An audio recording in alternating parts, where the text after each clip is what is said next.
Mill brainwashed my husband into thinking I was full of red flags for wanting to be a stay-at-home wife, and got him to cut off all my allowance to teach me a lesson. Now they're both trying to stop me, because they found out I out-earned their entire family after I went back to work. I, 29, female, never thought I'd be posting here, but I'm at my wit's end with my husband, 31, male, and his mother, 58, female.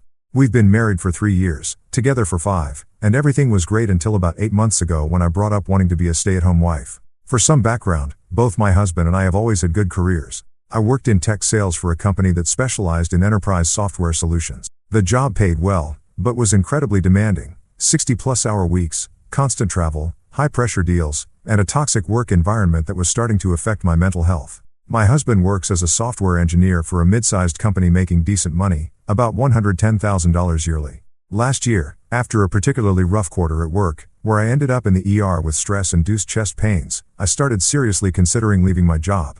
We had always talked about having kids someday, and I thought maybe this was a good transition period where I could take a break from the corporate world, recover my health, get our home life in order, and prepare for starting a family in the next year or two. When I brought this up to my husband, he seemed supportive at first. We did the math and determined that while things would be tighter on just his income, we could make it work if we cut back on some expenses. I had also saved a good amount from my high-paying job that could serve as a safety net.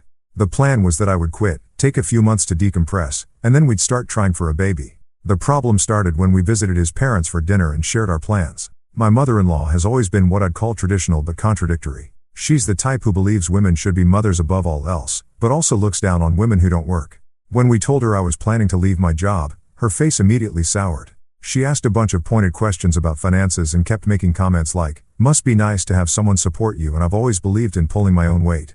After that dinner, I noticed a change in my husband. He started making comments about how much money we'd be losing and questioning if I was really cut out for being at home. He brought up concerns he'd never mentioned before, like, what if you get bored? Or what about your career trajectory? At first, I thought he was just processing the change. But these comments increased in frequency and became more critical over time. About a week later, he sat me down and said he'd been thinking about our plan and didn't feel comfortable with me quitting my job with no real purpose. I was shocked because we'd already discussed everything. He'd agreed it made sense given my health issues and our family planning. When I reminded him of this, he said his mother had raised some good points about me potentially taking advantage of him. The situation came to a head when he suggested that instead of me quitting entirely, he would give me an allowance from his salary while I figured out my next steps. He framed it as a compromise, but it felt incredibly patronizing. Still, wanting to save our marriage and my sanity, I reluctantly agreed. I quit my job, and he set up a separate account for me with a monthly transfer of $1,500, which was barely enough to cover my personal expenses and contribute to some household costs. For about 3 months, things were tense, but manageable. I took care of our home, cooked all meals, handled all the errands and appointments, and started looking into freelance work to supplement the allowance. I was happier being away from my toxic workplace and thought my husband was seeing the benefits, too. Our home was more organized. We were eating healthier. I was less stressed. Then came the day I overheard a phone call between my husband and his mother. I wasn't eavesdropping intentionally. I was just bringing him coffee in his home office when I heard him say, "I know, Mom. You were right about the red flags. I'm doing what you suggested to teach her a lesson." I was stunned. When I confronted him later, he admitted that his mother had convinced him that my wanting to be a stay-at-home wife before having children was a huge red flag and that I was trying to trap him into supporting me forever. She had apparently been sending him articles about gold diggers and stories about men who were taken advantage of by manipulative wives. The worst part, he told me he had been deliberately making the allowance small and had planned to reduce it over time to encourage me to go back to work. He thought once I realized how hard it was to live on a limited budget, I would come to my senses. I was devastated. Not only had my mother-in-law poisoned my husband against me, but he had also chosen to manipulate me financially rather than have an honest conversation about his concerns. I packed a bag and went to stay with my sister for a few days to clear my head. While at my sister's, I decided that if returning to work was so important to my husband and mother-in-law, I would do exactly that, but on my terms. I reached out to a former colleague who had left our company to start her own consultancy. She had previously asked if I would be interested in joining her team, offering more flexibility and less toxicity than our former workplace. I called her, and she was still interested. I didn't tell my husband about this right away. When I returned home, I told him I needed time to think about our future. He seemed relieved that I wasn't immediately filing for divorce, but was clearly walking on eggshells around me. The allowance issue remained unresolved. 2 weeks later, I had officially accepted a position with my former colleague's consultancy. The job offered a base salary of $85,000 with significant commission potential and was fully remote with flexible hours. It wasn't as much as my previous job up front, but the work-life balance was much better and I'd have autonomy over my schedule. When I told my husband, he seemed surprised but relieved. He immediately said, "That's great. I'll stop the allowance transfers then since you'll have your own income again." I simply replied, "Yes, you can cancel those transfers. I won't need them anymore." What my husband and mother-in-law didn't know, and what I hadn't fully realized myself until I started interviewing, was that my skills and experience were highly valued in the current market. While my base salary was lower than before, the commission structure and profit sharing at this small company meant that my earning potential was actually higher than my previous job. Within my first month, I closed 2 major deals that resulted in commissions totaling more than my husband's quarterly salary. By the end of my second month, I had earned more than $70,000 in commissions alone. On top of my base salary, my company was thrilled, and I was offered a partner track position that would include equity in the business. I didn't immediately share these details with my husband. I set up my own separate bank account, something I'd never done before. We'd always had joint accounts, and I'd had my paychecks deposited there. I continued to contribute the same amount to our household expenses as I had been with the allowance, despite now earning significantly more. Yesterday, everything blew up.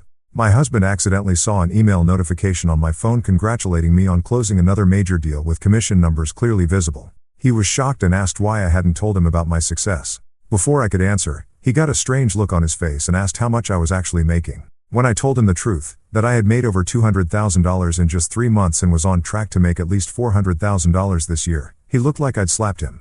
He immediately called his mother and put her on speakerphone, telling her how much I was making. I could hear the disbelief in her voice as she sputtered that I must be lying or doing something shady to earn that kind of money.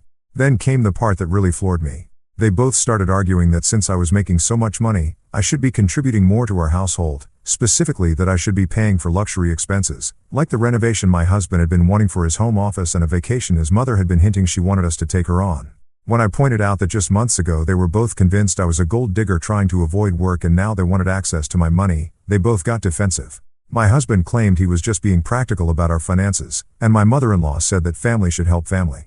I reminded them that I had been perfectly happy to contribute my skills to our household directly as a stay-at-home wife, but they had made me feel like that wasn't valuable enough. I had gone back to work at their insistence, and now they wanted to dictate how I spent the money I earned. My husband's now giving me the silent treatment, and my mother-in-law has been texting me nonstop about how I'm being selfish and destroying the family dynamic. She's even suggested that my success is somehow emasculating my husband and that I should consider taking a less demanding role or finding ways to lift him up instead of outshining him. I'm at a complete loss. I feel like I can't win either way. When I wanted to be at home, I was a gold digger. And now that I'm successful at work, I'm selfish and emasculating. My husband seems unable to think for himself, apart from his mother's influence, and I'm starting to wonder if our marriage is even salvageable at this point. Am I wrong for keeping my finances separate after how they treated me? Should I be contributing more to our household expenses given my income? And how do I deal with a mother-in-law who seems determined to paint me as the villain no matter what I do? Update 1. First, I want to thank everyone for their support and advice. I've been overwhelmed by the response, and it's helped me gain some clarity in this chaos. After my post, I tried again to have a conversation with my husband. I suggested we see a marriage counselor to work through these issues with a neutral third party. His response was telling. He said he'd only agree if his mother could join some of the sessions because she's a key part of the situation. When I explained that marriage counseling was for the two of us, he accused me of trying to cut his family out of important decisions. That night, I went through our financial records for the past year and made a detailed spreadsheet showing exactly how our money had been managed. Before I quit my job, we were contributing proportionally to our household expenses, with me actually paying about 60% since I earned more.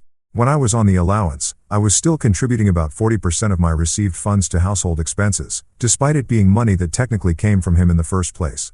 I also documented all the unpaid household labor I performed during my time as a stay-at-home wife: meal planning, cooking, cleaning, errands, appointments, management, etc., and researched the market rate for these services. The value came to approximately $4,000 per month if we had outsourced all of that work. When I presented this information to my husband, hoping the concrete numbers would help him see the situation more clearly, he dismissed it as creative accounting and said household chores don't count because everyone has to do those anyway. He completely missed the point that he wasn't doing them. I was handling everything while he focused solely on his job. The next day, things escalated further. My mother-in-law showed up unannounced at our house while my husband was at work. She said she wanted to clear the air between us. What followed was essentially an hour-long lecture about how marriages fail when women become too independent and how I needed to be more considerate of my husband's ego. She brought up her own marriage, saying she always made sure her husband felt like the provider even when she was working. The conversation became even more surreal when she suggested I funnel some of my commission money through my husband's account so he could give it back to me as an increased allowance. This way, she explained, he would feel more in control while I still got to enjoy my earnings. I was speechless. When I asked her directly why she had told my husband that my wanting to be a stay-at-home wife was a red flag, she claimed that she was just protecting her son and that women these days take advantage of hard-working men. I pointed out that I had worked just as hard as her son throughout our relationship and had supported us financially at a higher level than him until recently. She waved this off as just lucky sales commissions rather than acknowledging my skills and effort. After she left, I called my sister, who is an attorney. While I'm not ready to file for divorce, I wanted to understand my options, and she advised me to continue keeping detailed records of all conversations and financial matters and to make copies of all important documents just in case. My husband came home late that night and immediately confronted me about his mother's visit, accusing me of being rude to her. Apparently, she had called him crying about how I attacked her when all she was trying to do was help our marriage. This was a complete fabrication. Our conversation was tense but civil, and I was mostly listening to her outlandish suggestions rather than attacking her. At this point, I decided to take a step back. I told my husband I would be staying at a hotel for the weekend to give us both space to think. He tried to argue that I was running away from our problems, but I stood firm. I needed time away from the manipulation and gaslighting to think clearly. I'm now sitting in a hotel room trying to decide what to do next. The marriage counseling suggestion is still on the table, but only if it's just the two of us. I've also decided that regardless of what happens with our marriage, I'm consulting with a financial advisor next week to protect my assets going forward. The question now is whether this marriage is even worth saving. Can someone who allowed his mother to convince him his wife was a gold digger and then tried to financially manipulate her ever be trusted again? I honestly don't know. Update 2. Things have taken several unexpected turns since my last update. After spending the weekend at the hotel, I returned home on Monday morning to find my husband in a completely different mood. He was apologetic and said he'd done a lot of reflecting while I was gone. He admitted that he'd let his mother influence him too much and that he had behaved terribly towards me. He suggested we try the marriage counseling I had mentioned, just the two of us.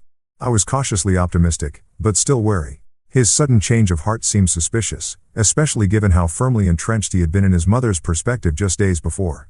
I agreed to counseling but maintained my emotional distance. We had our first session yesterday, and it was illuminating. The counselor asked us both to describe the situation from our perspectives. My husband's version of events included several surprises. 1. He claimed he had never actually believed I was a gold digger, but had gone along with his mother's concerns to keep the peace in the family. 2. He admitted the allowance idea had been his mother's suggestion, not his. She had apparently told him stories about her friend's son, whose wife took all his money and left him after being a stay-at-home wife for just a year. 3. Most shockingly, he revealed that his mother had been financially supporting him in secret for years. She had been giving him $2,000 monthly as insurance in case I ever tried to take advantage of him. This money had been going into a separate account I knew nothing about. I was stunned. The counselor helped us work through my immediate reactions and suggested we focus on the key issues: trust, financial transparency, and boundaries with family members. After the session, my husband showed me the secret account his mother had been funding. It contained over $70,000, money that had been accumulated during our marriage without my knowledge. When I asked what he had been planning to do with that money, he shamefully admitted his mother had encouraged him to keep it as an escape fund in case our marriage went south. That evening, as we were still processing everything from the counseling session, my husband received a call from his father. This was unusual, as his father rarely gets involved in our issues and generally lets my mother-in-law handle family matters. My husband put the call on speaker at his father's request. My father-in-law sounded embarrassed but determined. He explained that my mother-in-law had been sharing a very one-sided version of our situation with him for months, painting me as manipulative and lazy. However, he had recently overheard her on the phone with a friend, bragging about how she had finally gotten control of her son's marriage and was putting his wife in her place. My father-in-law apologized for not intervening sooner and admitted he had always been uncomfortable with how his wife interfered in our marriage. He then dropped another bombshell. My mother-in-law had been lying about their own financial situation. While they lived modestly and she always complained about money being tight, especially when declining to help her daughters or extended family, they were actually quite wealthy from an inheritance and investments my father-in-law had managed. My mother-in-law had been controlling their finances for decades, giving my father-in-law a limited allowance while she made all major financial decisions. The parallels to what she had encouraged my husband to do to me were unmistakable. And my husband seemed to finally see the pattern. My father-in-law ended the call by saying he had scheduled his own counseling appointments and was rethinking his marriage after 35 years. After that call, my husband broke down. He kept apologizing and saying he couldn't believe he had allowed his mother to manipulate him so completely. He promised to cut her off financially immediately and set firm boundaries going forward. While I appreciate this apparent awakening, I'm still processing everything. The level of deception from both my husband and my mother-in-law is difficult to reconcile. The secret account particularly bothers me, as it shows a fundamental lack of trust in our marriage that existed long before our recent issues. I've told my husband that while I'm committed to the counseling process, I need to see consistent change over time before I can fully trust him again. I've also insisted on complete financial transparency from now on, including regular meetings with a financial advisor to ensure we're both on the same page. As for my mother-in-law, my husband has agreed to minimal contact for the foreseeable future. He sent her a text explaining that he needs space to work on our marriage without her input. Her response was dozens of emotional messages claiming we're breaking her heart and that she only wanted what was best for us. I'm still processing all of this and trying to determine if the damage done to our marriage is repairable. The involvement of a professional counselor has been helpful, but I know we have a long road ahead if we're going to rebuild trust. Has anyone dealt with a similar situation where family interference nearly destroyed their marriage? And how do you rebuild trust after discovering your spouse had a secret escape fund? I'm trying to be optimistic about our counseling process, but the revelations keep coming, and it's hard to know what to believe anymore. Update 3. I honestly don't even know where to start with this update because everything has flipped upside down in a way I never saw coming. It feels like I've been living in a whirlwind these past few days, and I'm still trying to wrap my head around it all. So, just 2 days after I made my last post, I got an unexpected email from my father-in-law. He asked if we could meet up for coffee, just the two of us. I wasn't sure how to feel about it. He's always been kind, but very quiet, almost passive. And after everything that had happened with my mother-in-law, I wasn't exactly eager to jump into another surprise meeting. But I remembered how calm and supportive he sounded on the phone when he spoke to my husband recently. So I decided to give it a shot. We met at this little cafe in town. And honestly, I didn't recognize the man sitting across from me. This wasn't the same quiet guy I'd known for years. He looked freer, almost nervous, yes, but also like he'd finally decided to speak up after keeping quiet for way too long. He started by apologizing, really, truly apologizing, for not stepping in sooner, and for not protecting us from my mother-in-law's behavior. He admitted that he had spent their entire marriage under her emotional and financial control. And now, after years of watching her manipulate not just him but everyone around her, he couldn't stay silent anymore. Then he dropped something I didn't expect. He told me that my mother-in-law's behavior towards me wasn't unique. It was part of a long-standing pattern. Apparently, she's treated every one of her kids' significant others like this, always testing them, always trying to find weaknesses, always trying to stay in control by undermining their relationships. He said it was like she couldn't stand the idea of her children growing up and becoming independent. And she especially couldn't handle the idea of another woman having any kind of influence over them. But what really hit me was when he explained why she was so dead set against me being a stay-at-home wife. It wasn't about me at all. Turns out, when she and my father-in-law first got married, she had wanted to stay home while working on starting her own small business. But her parents, my husband's grandparents, were incredibly harsh about it. They told her she was lazy and selfish and basically crushed the dream before it even began. Instead of recognizing how unfair that was, she ended up internalizing their criticism and repeating the cycle, projecting all of that judgment onto other women, especially her daughters-in-law. So when I chose to take time off from work, it triggered all those buried feelings in her, and she reacted the only way she knew how, by being controlling, judgmental, and mean. Then came the biggest shock. My father-in-law told me he had met with a divorce attorney. He said that after discovering just how much she had manipulated him and all the financial secrets she'd been keeping, he couldn't stay in the marriage. He even showed me documents proving that my mother-in-law had been hiding large amounts of money, not just from me and my husband, but from their other kids, too. He'd already started separating their finances and wanted to give us a heads up that she might act out or try to stir up drama as she started to lose control. When I got home, I sat down with my husband and told him everything. He was shaken, deeply shaken. But he also said it explains so much about his childhood, about the way his mom always behaved, the constant guilt trips, the need to control everything, the way she'd pit people against each other. He decided to call his brother and sister to tell them what was going on. And that's when everything kind of burst open. Both of them had similar stories, how she'd interfered in their relationships, gotten involved in their finances, or just made things harder in general. All while pretending she was just looking out for them. Later that same evening, while we were still trying to process everything, my mother-in-law showed up at our door. No warning, just knocked on the door like it was any other day. She was clearly upset and demanded to speak with my husband alone. I said no. After everything that had happened, I wasn't about to let her corner him again. I suggested we all sit down and talk together. She didn't like it, but she agreed. What followed was one of the most uncomfortable and surreal conversations I've ever had. She broke down crying, saying that everyone was turning against her and that all she had ever done was protect her family. She said she had seen the recent transfers from my business account to our joint account and accused me of hiding money just like her husband was doing. That's when my husband calmly reminded her that she was the one who'd been hiding money in a secret account for years. And then, out of nowhere, she completely switched gears. No more crying. She got eerily calm and said she had always known I would be too much for her son, that she'd been preparing him for the inevitable collapse of our marriage. In her eyes, my financial success proved that I didn't need him, and if I didn't need him, I would eventually leave him. It was twisted logic, but you could tell she believed it. My husband finally stood up to her in a way I hadn't seen before. He told her very clearly that she needed to leave our home and our marriage alone. He said that while he wasn't cutting her off completely, he would no longer involve her in our personal lives, and she was not welcome in our home until she got professional help for her behavior. She left crying again, and not even an hour later, both of his siblings called us to say she had shown up at their houses, too. Crying, yelling, making wild accusations about their spouses. It was like she was spiraling now that she could feel her grip slipping. The next day, we had another counseling session. We brought up everything that had happened. Our counselor gently suggested that my husband should consider doing some one-on-one therapy to work through the emotional mess his mom had created over the years. He agreed right away. No hesitation. We also met with a financial advisor to restructure everything. We shut down the old joint accounts and set up brand new ones with secure passwords and strict access. We now have joint accounts for shared expenses and savings, and we each keep our own separate accounts for personal use.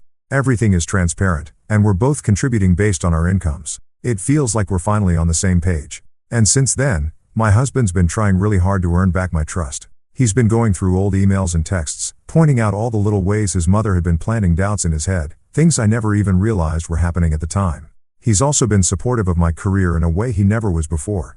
He told me he's proud of me, genuinely proud, and admitted he was ashamed that he let his mom's toxic views cloud how he saw my ambitions. Whether I wanted to step back or go all in, it should have been my choice, not something she got to influence. As for my father-in-law, he's officially moved out. He's staying with his brother and working with his attorney to finalize the divorce. The rest of the family, including my husband's siblings and their spouses, are all backing him up and working to set healthier boundaries with my mother-in-law. She's becoming more and more isolated as people finally start seeing her behavior for what it is. This whole experience has been draining in every possible way. I've cried, screamed, questioned everything. But I'm also feeling something I haven't felt in a long time: hope. My husband and I still have a long road ahead of us. I don't think you just get over this kind of betrayal overnight, and I know his mom won't go down quietly. She's already shown how far she'll go to keep control. But for the first time in a long while, I feel like we're facing this together. We're a team. And no matter what happens in the future, I've learned so much about protecting myself, standing firm, not letting someone else's manipulations make me question my reality. Thank you to everyone who followed this journey and offered advice or just kind words. I don't think I would have had the strength to push back and stand my ground without knowing so many of you are in my corner. I'll share another update if anything major happens, but for now I'm just focusing on healing, rebuilding, and keeping our lives as drama-free as possible.